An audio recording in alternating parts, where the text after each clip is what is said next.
देखो बेटा सभी लोग ध्यान दें।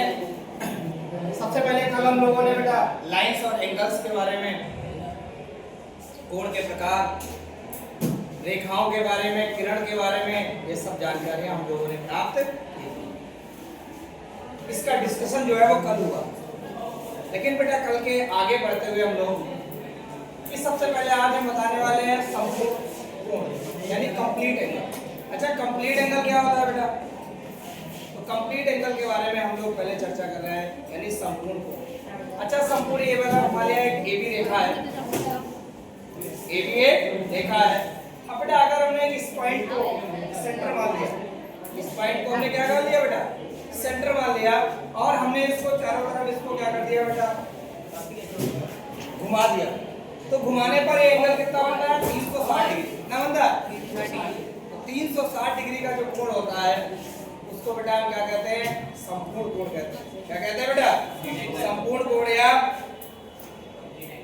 कंप्लीट एंगल कहते हैं। संपूर्ण कोण या कंप्लीट एंगल कहते हैं। बताओ, इतनी बात समझ में आई सबके? अच्छा, उसके बाद हम बात करते हैं बेटा पूरक। इंग्लिश में क्या कहते हैं? कॉम्प्लीमेंट। अच्छा, पूरक कोण कौन होते हैं बेटा? एक किन्हीं दो कोणों का अगर सम जो है, किन्हीं दो एंगल का जो सम है अगर 90 डिग्री है, किन्हीं दो कोणों का योग कितने डिग्री है बेटा? 90 डिग्री है, तो बेटा इसको हम क्या कह सकते हैं बेटा? पूरक कोण कहेंगे। क्या कहेंगे बेटा? ठीक है, क्या कहेंगे बेटा? पूरक। जैसे मान लिया एक कोण कितना है? 40 डिग्री, और एक कोण कितना है? 50 डिग्री। दोनों का सम कितना होता है बताओ? 90। कितना होता है? 90। इसका मतलब ये कोण कैसे है? पूरक कोण है। कैसे है बेटा? क्योंकि इनका योग कैसा हो रहा है बेटा?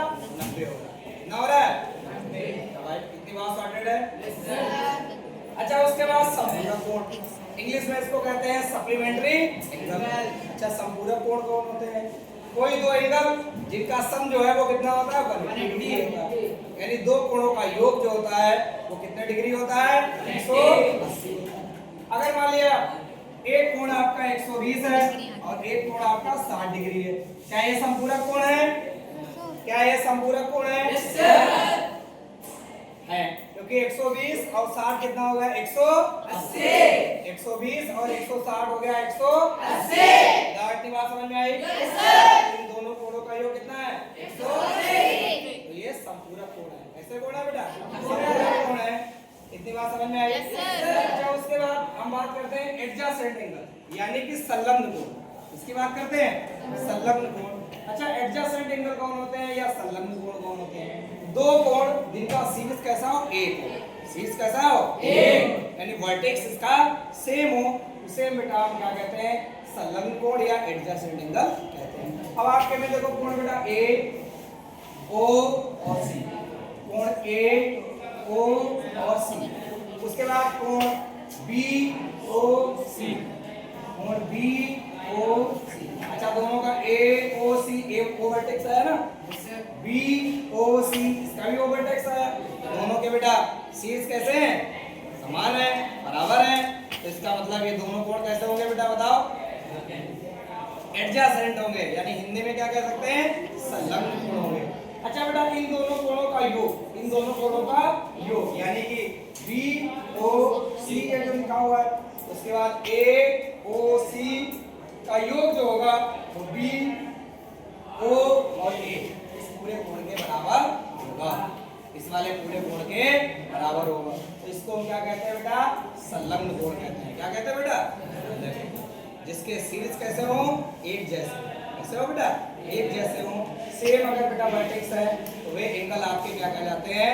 एडजेसेंट कहलाते हैं, या हिंदी में संलग्न कहलाते हैं।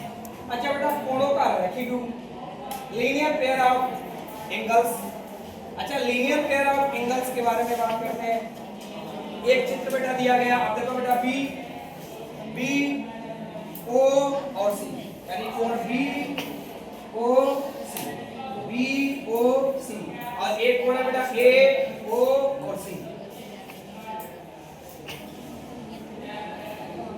कोणों का रैखिक रूप। अब बेटा ये इसमें क्या होता है बेटा? एक जो लाइन होती है वो कैसी होती है? कॉमन होती है। दोनों कोणों में क्या होती है बेटा? कॉमन होती है, उभयनिष्ठ होती है। क्या होती है बेटा? उभयनिष्ठ। अच्छा, पूरा कोण कितना डिग्री का होता है बताओ? 180 का होता है। कितने का होता है? 180। तो बेटा बीओसी और एओसी तो तुम्हारे रैखिक युग्म बनाते हैं तो इनका योग कितना होता है बेटा 180। इन कोणों को बेटा क्या कहते हैं कोणों का रैखिक युग्म कहते हैं कोणों का रैखिक युग्म कहते हैं। ये पेयर में होता है ठीक है। इनकी एक जो आर्म होती है वो कॉमन होती है दोनों में कैसी होती है और दो साइडें जो होती हैं वो आपस में अपोजिट होती हैं आपस में कैसी होती है इस तरह तो एक। अच्छा बेटा उसके बाद कोणों का समद्विभाजक बाइसेक्टर ऑफ ए एंगल। अच्छा एंगल कोई भी कोण हो उसको अगर दो भागों में बांट दो तो उसको हिंदी में समद्विभाजक और इंग्लिश में बाइसेक्टर कहते हैं।